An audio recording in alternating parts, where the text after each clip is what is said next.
দশকের পর দশক ধরে পৃথিবীর মানুষের মনে একটি প্রশ্ন ঘোরে, আমরা কি এই মহাবিশ্বে একা? ভিন গ্রহের প্রাণী বা এলিয়েন কি সত্যি আছে? যুক্তরাষ্ট্রের প্রেসিডেন্ট ডোনাল্ড ট্রাম্পের এক নির্দেশে আবারও আলোচনার কেন্দ্রবিন্দুতে উঠে এসেছে সেই পুরনো রহস্য, ইউএফও ও গোপন সরকারি নথি। মার্কিন প্রশাসনের পক্ষ থেকে অজ্ঞাত উড়ন্ত বস্তু বা ইউএফও সংক্রান্ত বিভিন্ন নথি জনসম্মুখে আনার উদ্যোগ নতুন করে বিতর্ক সৃষ্টি করেছে। দীর্ঘদিন ধরে অভিযোগ ছিল পেন্টাগন ও নাসার কাছে এমন কিছু তথ্য রয়েছে যা সাধারণ মানুষের কাছ থেকে গোপন রাখা হয়েছে। এই প্রেক্ষাপটে নথি প্রকাশের ঘোষণা স্বচ্ছতার দাবি জোরালো করেছে।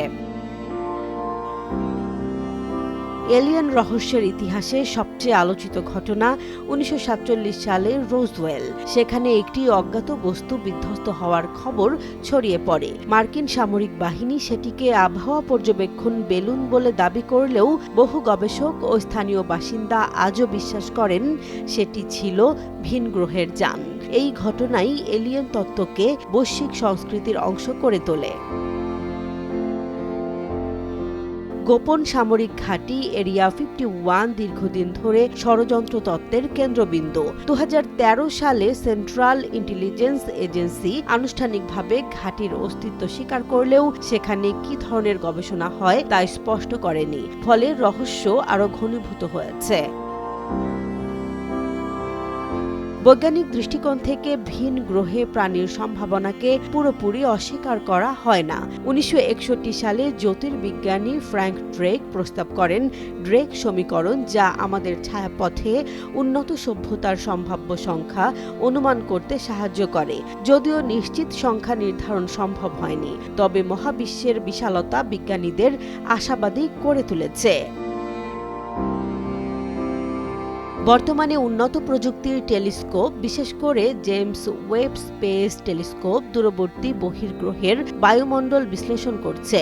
অক্সিজেন, মিথেন কিংবা জৈব রাসায়নিক উপাদানের উপস্থিতি খুঁজে দেখা হচ্ছে, যা প্রাণের সম্ভাবনার ইঙ্গিত দিতে পারে। ইতোমধ্যে 5000-এর বেশি বহির্গ্রহ আবিষ্কার হয়েছে, যা অনুসন্ধানকে আরও জোরালো করেছে। তবে এখানে রয়েছে এক বড় প্রশ্ন, যদি মহাবিশ্বে অসংখ্য সভ্যতা থাকে তবে আমরা এখনো তাদের সঙ্গে যোগাযোগ করতে পারিনি কেন? এটি ফার্মি প্যারাডক্স।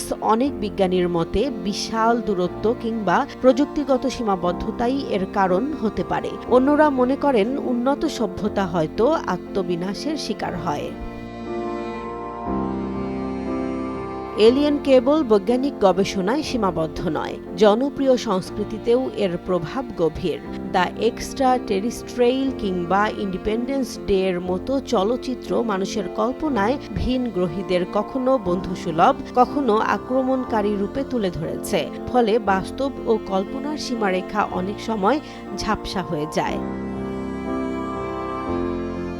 বিশ্লেষকদের মতে সরকারি নথি উন্মুক্ত হলেও তা সরাসরি এলিয়েনের অস্তিত্ব প্রমাণ করবে এমন নিশ্চয়তা নেই, বরং এতে ইউএফও সংক্রান্ত ভুল ব্যাখ্যা, পরীক্ষামূলক সামরিক প্রযুক্তি বা প্রাকৃতিক ঘটনার বৈজ্ঞানিক বিশ্লেষণ সামনে আনতে পারে। সব মিলিয়ে প্রশ্নটি এখনো উন্মুক্ত। এলিয়েন কি সত্যিই আছে, নাকি এটি মানুষের কৌতূহল ও কল্পনার ফসল? বৈজ্ঞানিক অনুসন্ধান চলছেই, আর সরকারি নথি প্রকাশের উদ্যোগ সেই অনুসন্ধানকে নতুন মাত্রা দিয়েছে। তবে চূড়ান্ত সত্য এখনো অধরা। জেসমিন জাহান, নিউজ ডেস্ক, জনবাণী।